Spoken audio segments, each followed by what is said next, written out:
Hi, my name is Bridget Talbot, and in this presentation, I'm going to walk through the history of distance and online education, key milestones that shaped it, and the organizations that support online learning today.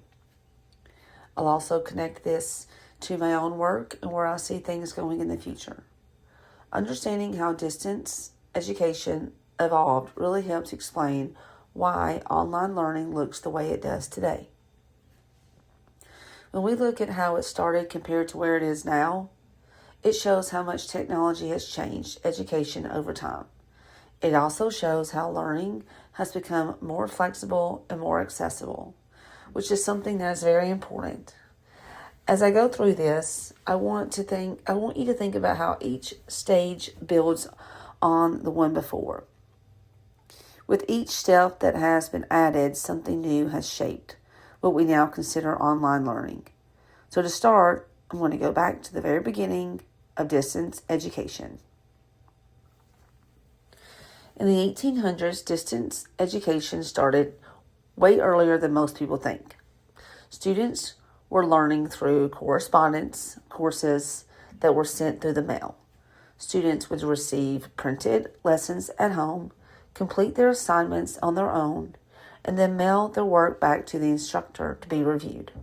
After that, the instructor would send feedback through the mail, which could take days or even weeks. One example of this was Isaac Pitman, who used this method to teach shorthand in the 1840s. This allowed people to learn useful skills that could help them professionally, even if they were not physically present in a classroom. This process was very slow compared to today. It was still a major step forward in education. It gave people access to learning who otherwise would not have had the opportunity, especially those who lived far away from schools. Another important thing to understand is how much independence this type of learning requires. Students had to stay motivated, complete work on their own, and be patient while waiting for feedback. This was really the first time education became flexible, and it was not tied to a single location. That idea of flexibility learning is something that we still see today in online education, just with a much faster technology. Radio and television. As technology improved, distance education expanded into radio and television. Schools began broadcasting lessons so students could learn from home instead of attending a classroom in person. Radio allowed students to hear instruction, which helped with subjects that required explanation. Television added a visual component, which made learning more engaging because students could see demonstrations and examples.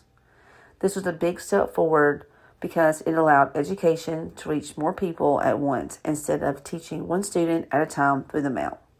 However, this type of learning was still mostly one-way communication. Students could listen and watch, but they did not have the opportunities to interact with a teacher to ask questions in real time. Because of that, students were not as involved in the learning process. They were mostly just receiving information instead of actively participating. Even with these limitations, this was still an important step forward because it continued to expand access to education and introduce new ways of delivering content. Computers. In the 1980s and the 1990s, computers started to change education in a big way. This is when learning began to shift from passive to interactive. Students were able to use computer programs that allowed them to click through lessons, complete activities, and get immediate feedback. This made learning more engaging compared to just listening or watching. Students were no longer just receiving information. They were now interacting with material, which helped improve understanding. This is also when self-paced learning became more common. Students could move through lessons at their own pace instead of following a strict schedule.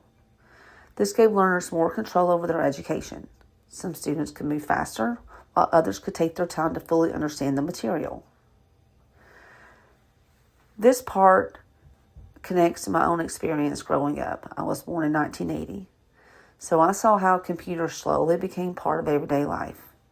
I remember when my family got our first computer around 1995. It was a really big deal. Before that, computers were not something everyone had at home. I remember playing games like Frogger in elementary school, which is one of my first experiences interacting with a computer.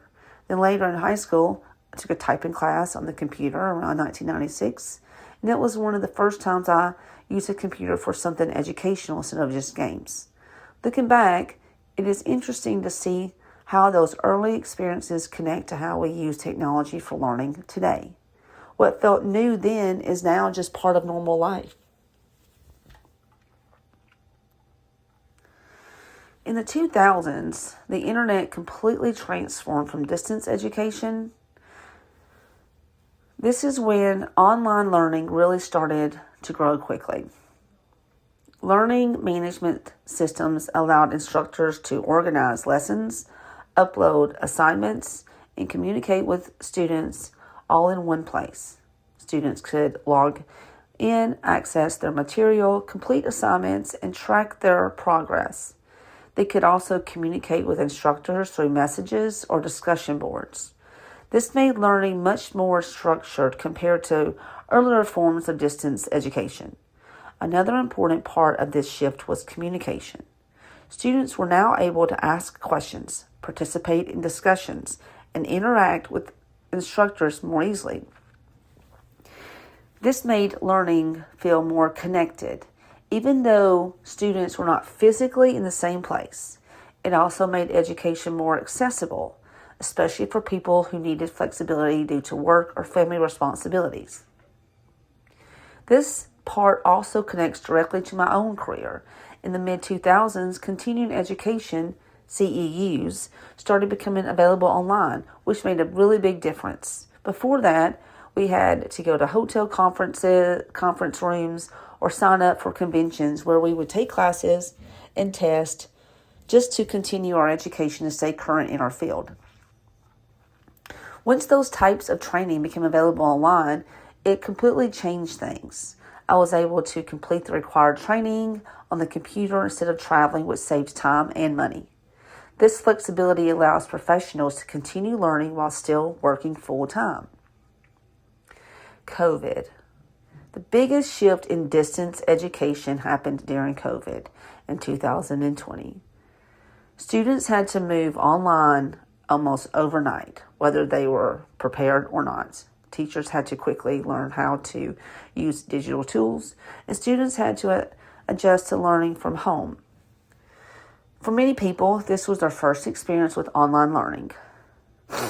This created challenges, but it also showed how important technology has become in education. Another major impact was how quickly teachers had to adapt their teaching methods. They had to redesign lessons, learn new platforms, and find ways to keep students engaged online. Students also had to become more independent and manage their own time and responsibilities. Personally, I was very thankful during this time that my daughter was still in daycare and only 3 years old. We did not have to go through this experience of online school at home, which I know was very challenging for many families.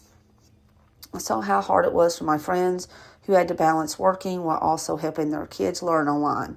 I truly do not think my daughter would have thrived in that kind of environment, so I'm very thankful we did not have to go through that experience. This period really changed how people viewed online learning and made it a normal part of education. So what's in the future? Looking ahead, distance education will continue to grow and evolve as technology improves. One major development in artificial intelligence, AI, can help personalize learning by adjusting lessons based on a student's progress and needs. This allows students to have a more customized learning experience instead of a one-size-fits-all approach. Students will also continue to learn at their own pace using different tools and platforms. We will also continue to see more blended learning, which combines online and in-person instruction. This allows students to benefit from flexibility while still having face-to-face interaction when needed. So, there are a few key organizations that support online learning. These include Quality Matters, the Online Learning Consortium, the University Professional and Continuing Education Association, called UPCEA, in the WICHE, Cooperative for Educational Technologies, WCET. Each of these organizations plays an important role in improving the quality and effectiveness of online education.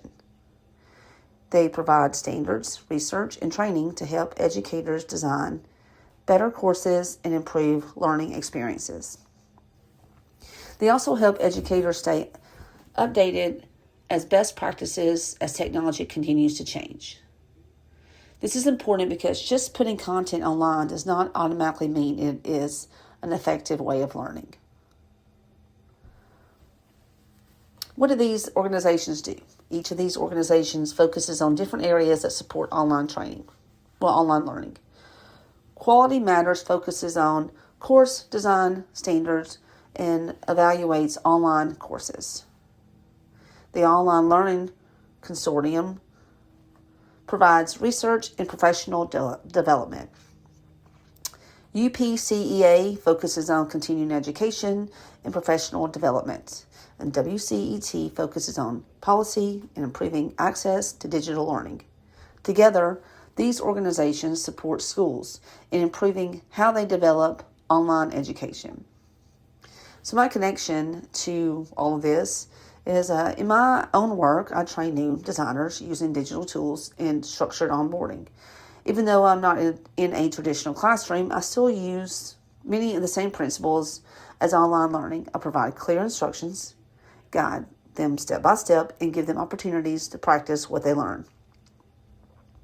I also focus on real-world applications so they can use what they learn in actual projects. In my experience, I have seen how important structure and clarity are for learning. When those things are missing, it becomes much harder for someone to succeed.